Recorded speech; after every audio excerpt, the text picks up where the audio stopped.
que você era antes. Aí talvez você esteja se perguntando, mas espera aí, existia a igreja dos judeus, existia a igreja dos gentios, mas também existia a igreja santa. Vamos tentar entender isso aí?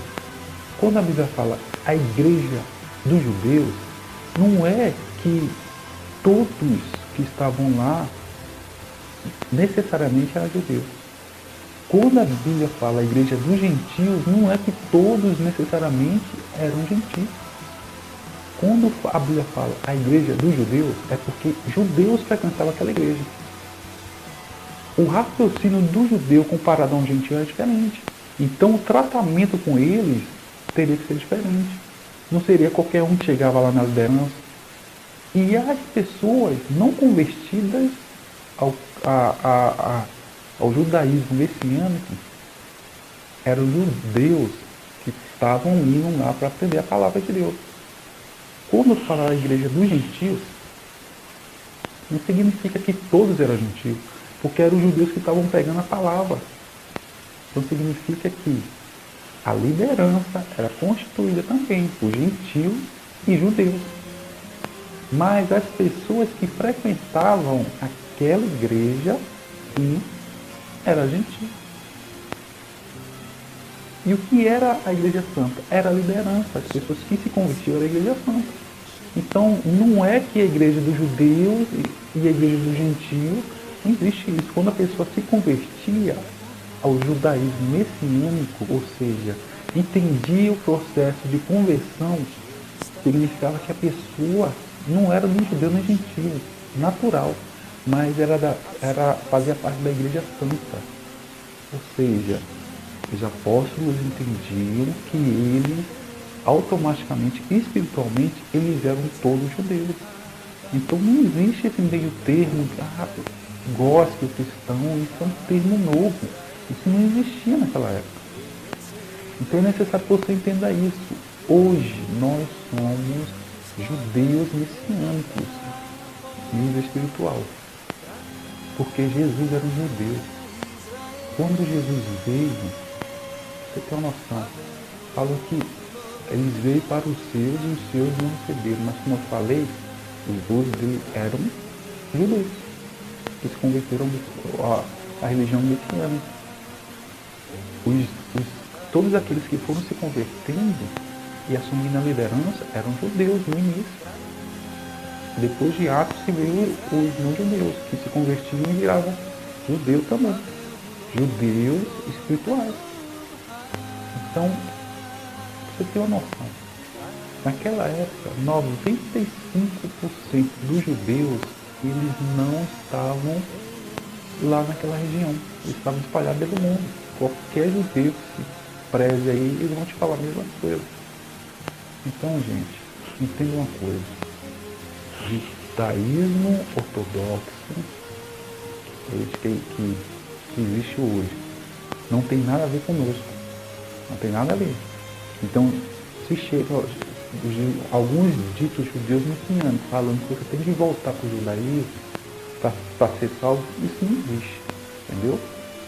Mas também, se eles querem circuncidar do jeito que está aí as coisas, problema dele. Por quê? Porque nós somos judeus espirituais. Se ele quer arrancar lá um pedaço dele, problema dele.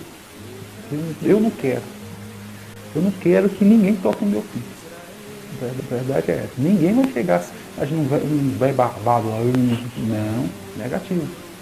Porque Paulo fala o seguinte, que foi substituído pela circuncisão do coração. É o que está escrito. Você está entendendo a substituição? As vestes espirituais, circuncisão do coração, houve uma substituição para que a gente pudesse entrar e não pecar. Quando as pessoas, os gentios, começaram a se converter, a igreja ficou sem saber o que fazer, mas eles estão virando judeus, e agora o que a gente faz? Judeus messiânicos, entendam isso. A gente fala, porque eu sou crente, mas o livro de Tiago fala que até o diabo crê e teme, ou seja, o diabo também crente. O diabo crê em Deus. Isso não faz ele um espiritual, um salvo.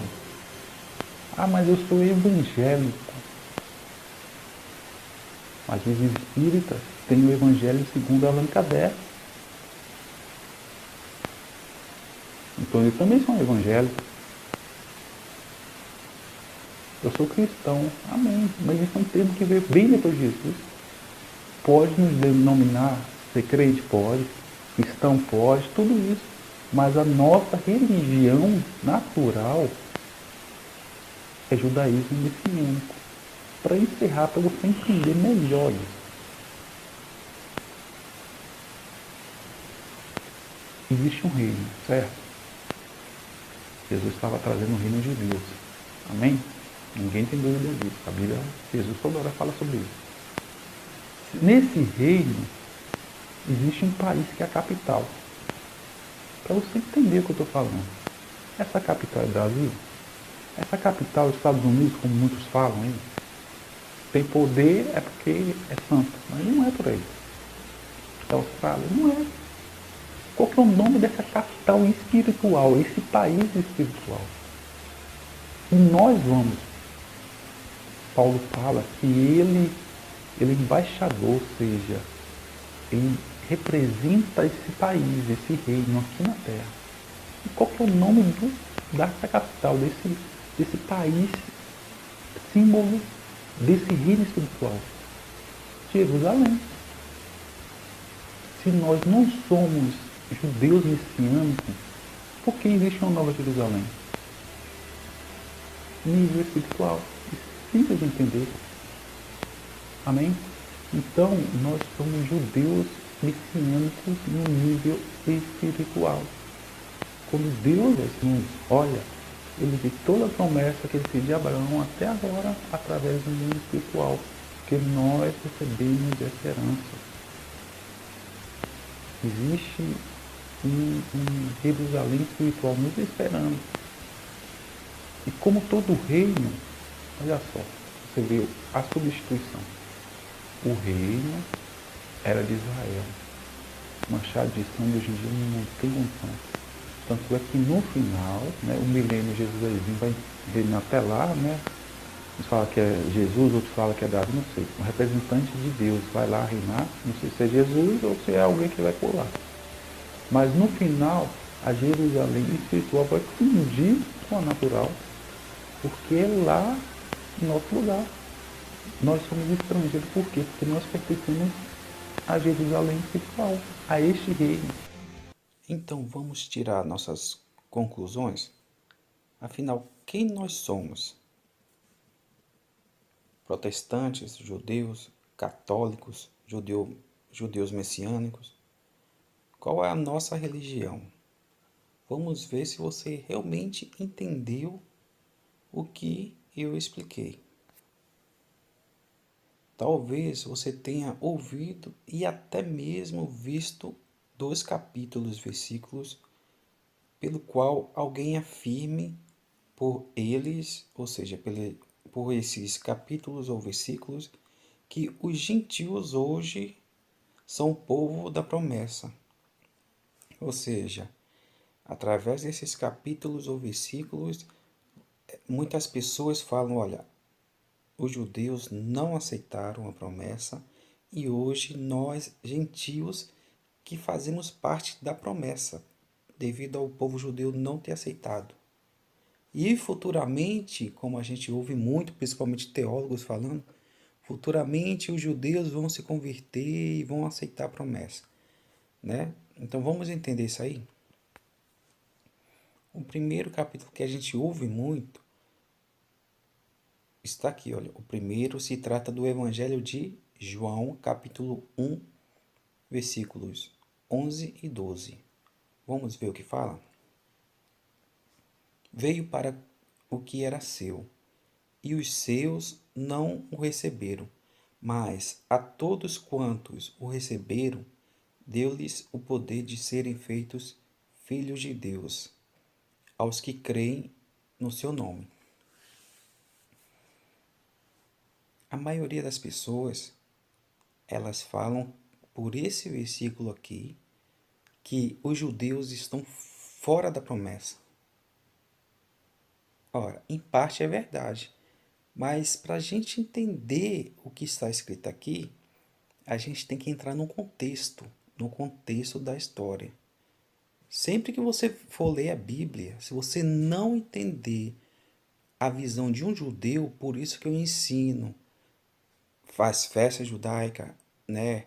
A cultura judaica, a língua judaica, por isso que eu ensino para que a gente possa ter a verdadeira interpretação da Bíblia, e porque as pessoas não têm a verdadeira interpretação, a gente vê muita heresia sendo pregadas por aí e a pessoa se julgando certa em cima daquelas heresias. Então é necessário que a gente entenda o contexto.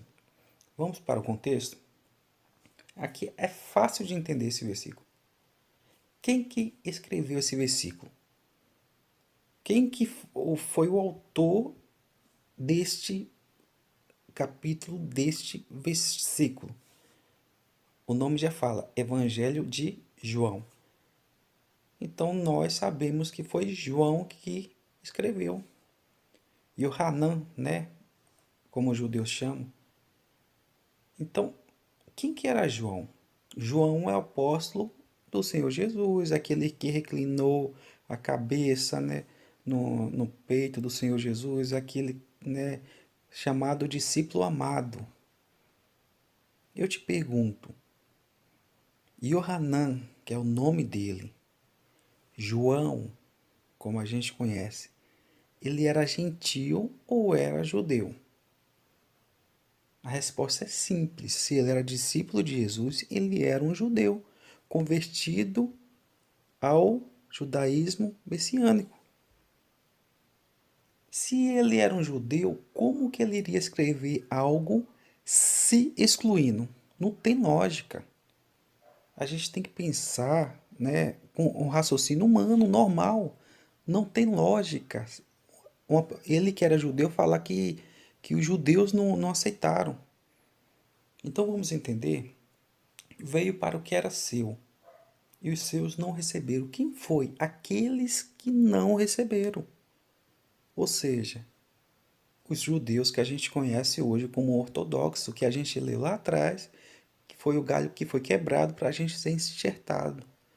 Mas todo o restante dos judeus que a gente vê se convertendo no Novo Testamento receberam. Inclusive o autor desse livro, que é João. Aí ele conclui aqui, ó, mas a todos quanto receberam, deu-lhes o poder de serem feitos filhos de Deus, aos que creem no seu nome. Ou seja, os judeus que se converteram primeiro ao judaísmo messiânico, o judaísmo do Novo Testamento, né? Quando se iniciou o Novo Testamento, e aqueles que não eram judeus, que eram gentios, que se converteram ao judaísmo messiânico, que fizeram parte da promessa. Então é necessário que fique claro na sua cabeça isso. João era judeu e ele se converteu ao judaísmo messiânico por causa da promessa do Novo Testamento. Ele não era um gentio. Ele não estava se excluindo nessa, ele não é doido. Mas a religiosidade que habita no nosso meio, né, é tão grande que conseguiu converter essa ideia desse versículo como se João fosse gentil também. E só entendendo a cultura que a gente vai entender o verdadeiro sentido do versículo. Agora vamos para o segundo capítulo do versículo também, que a gente tem uma interpretação muito errônea.